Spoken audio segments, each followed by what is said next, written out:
I am fearful. I'm fearful coming out of the pandemic, kind of the unknown. What if this happens again? And we have this big bill to pay. I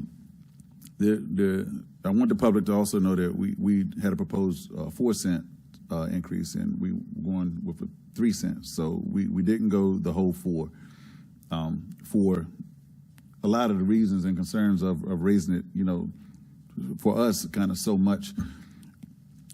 Tonight, myself, I would like to make a statement vote against the budget because I want to use my seat to bring awareness to the fact that things are changing in the city, and I want folks to pay attention more.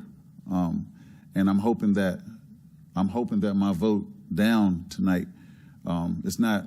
I want staff to understand it's not a vote against the work, but I want my vote to represent the conversations that I've been having with constituents. And there's nobody that I've talked to, and if you didn't talk to me, you just didn't talk to me. But I've had a lot of conversations of folks that are leaving the city and folks that are fearful of being forced out the city. And that's every conversation that I've had. And so for staff, if any conversations I've had with you, that's been some of my concern of the what ifs. And I have a lot of people that have been talking to me about the what ifs of what's going to happen. I will say this, I do totally recognize that we have to do this. And 3 cents is totally understandable. And for the years to come, because Mr. Kelly, to your point, we're saying it tonight, and Mr. Baruti, you've been totally upfront, about what's going to happen in the future. And things are going to happen. We're going to have to raise the taxes in the future. But like I said, I would like to make a statement vote so folks can pay attention a little bit harder. We talk about real estate and the prices hiking and the affordability is going out of the window.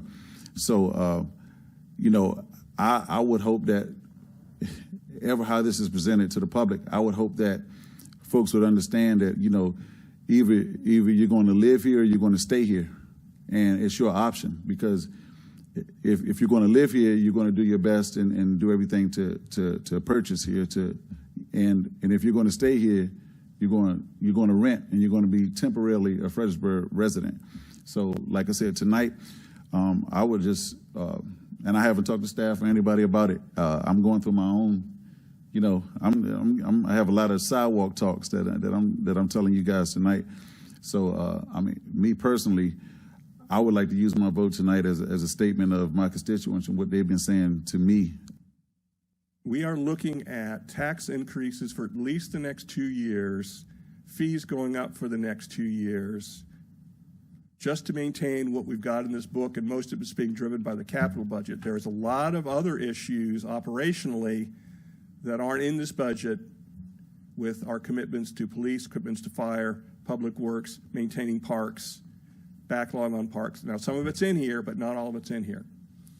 Back in March, when we started down this road for this budget and making decisions on whether to proceed with certain capital projects, we are all in this room at some point quoted about we're going to have to significant tax increases, 1, and 2, changing priorities.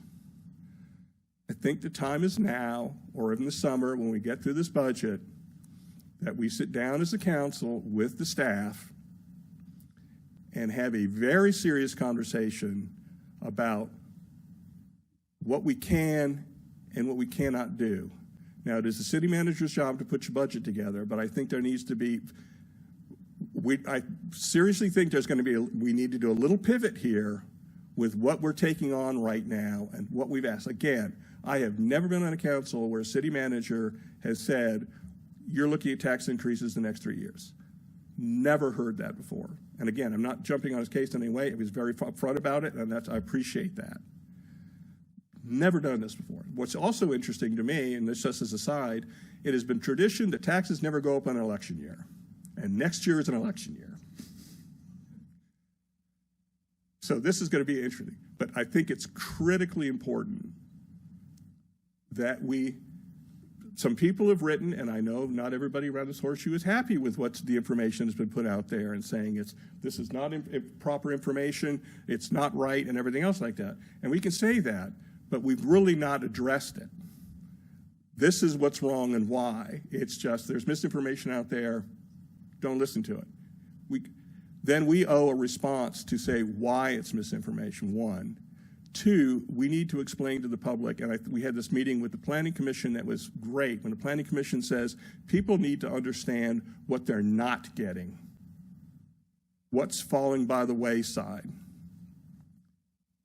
With what we're doing over the next 3 years, we need to have that conversation now as a council.